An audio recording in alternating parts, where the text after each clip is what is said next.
pour remonter le temps. À l'occasion des Journées européennes du patrimoine 2017, la communauté de communes du lac d'Aiguebelette organisait la Grande Traversée, ou la volonté de valoriser un patrimoine souvent méconnu, le site palaffitique d'Aiguebelette faisant partie des sites savoyards inscrits à l'UNESCO.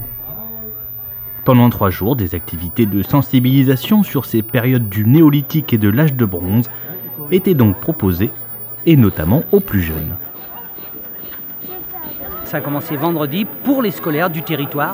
Plus de 300 enfants des écoles du territoire sont venus et ont assisté à de nombreux ateliers sur l'archéologie. Et ils ont pu d'ailleurs visiter tous les ateliers, y compris le musée Lac et Nature qui est de l'autre côté de la route.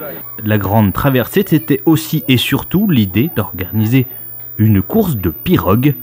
Une idée dans laquelle le département de la Savoie était partie prenante, comme le précisait son président Hervé Guémard.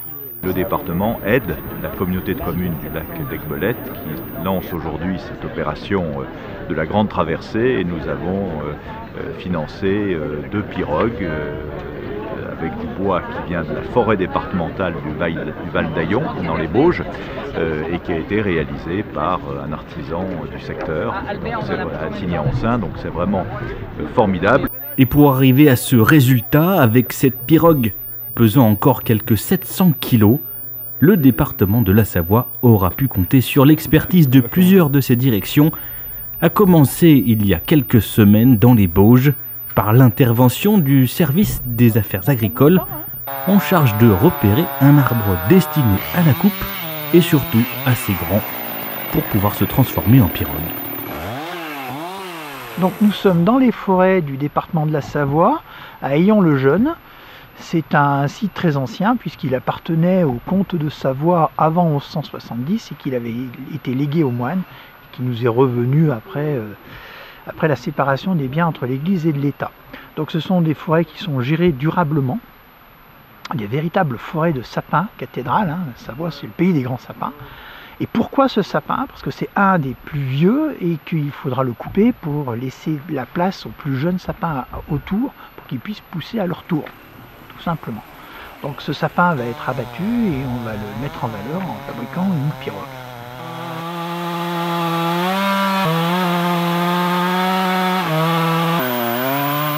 Quelques entailles à la tronçonneuse, la pose d'un cri hydraulique et en 30 minutes, cet arbre de 41 mètres de haut pour 10 mètres cubes de bois se couchait. C'est parti!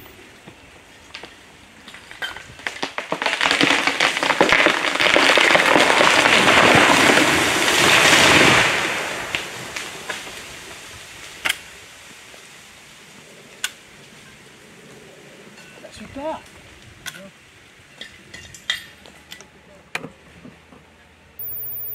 Un comptage minutieux des stries de ce sapin et son histoire se dévoilait.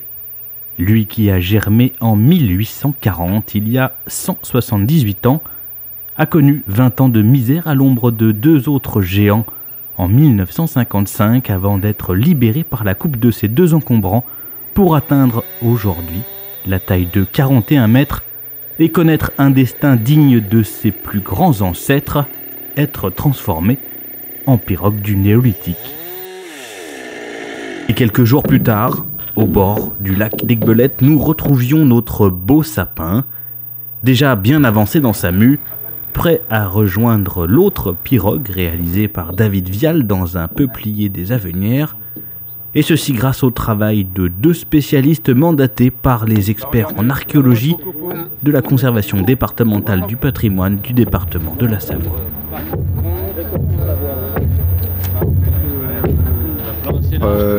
La conservation du patrimoine a fait appel à Philippe Guillonnet et Emmanuel Garton, qui sont médiateurs en archéologie spécialisés dans la préhistoire, qui ont déjà plusieurs pirogues à leur actif et qui transmettent les gestes, le savoir-faire, les techniques pour réaliser ces pirogues, notamment à l'aide d'outils en pierre comme ceux qui étaient utilisés au néolithique. Et là, on utilise, nous, deux outils, l'herminette et la hache, qui sont des outils complémentaires qu'on connaît au néolithique. Donc l'intérêt de la hache, c'est de façonner les flancs, les bords de la pirogue, et l'herminette, avec son tranchant horizontal, va être intéressante pour creuser et vider l'intérieur du tronc une fois qu'il est à l'horizontale.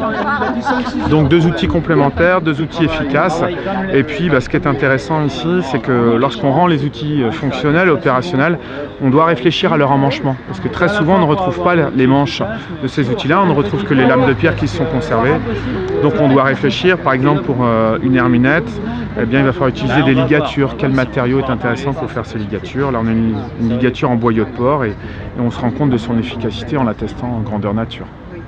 Ce travail a été effectué intégralement devant la maison du lac d'Aiguebelette, en public, et la finalité se jouait donc lors de l'événement La Grande Traversée, avec une série de courses endiablées où le premier défi était celui de maîtriser avec le sourire ces pirogues tout droit sorties de la forêt.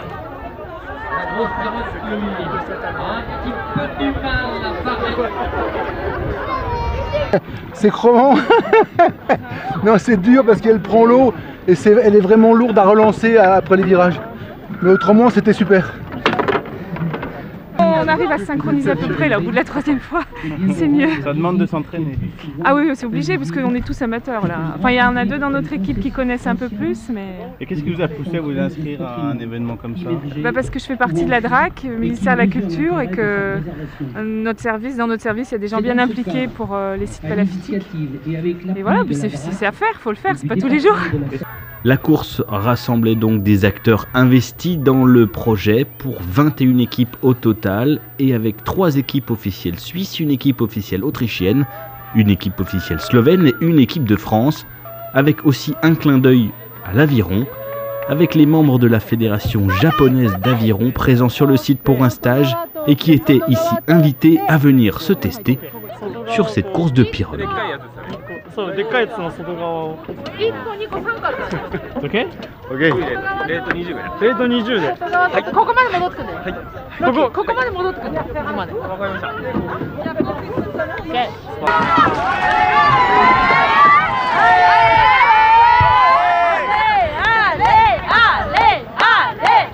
Ici, les Japonais remportaient haut la main leurs manches, mais surtout, la bonne humeur était au rendez-vous pour cette première édition de la Grande Traversée, un événement qui reviendra certainement sur le devant de la scène, tout comme nos 2 pirogues savoyardes, qui seront les emblèmes vivants d'un patrimoine caché sous les eaux.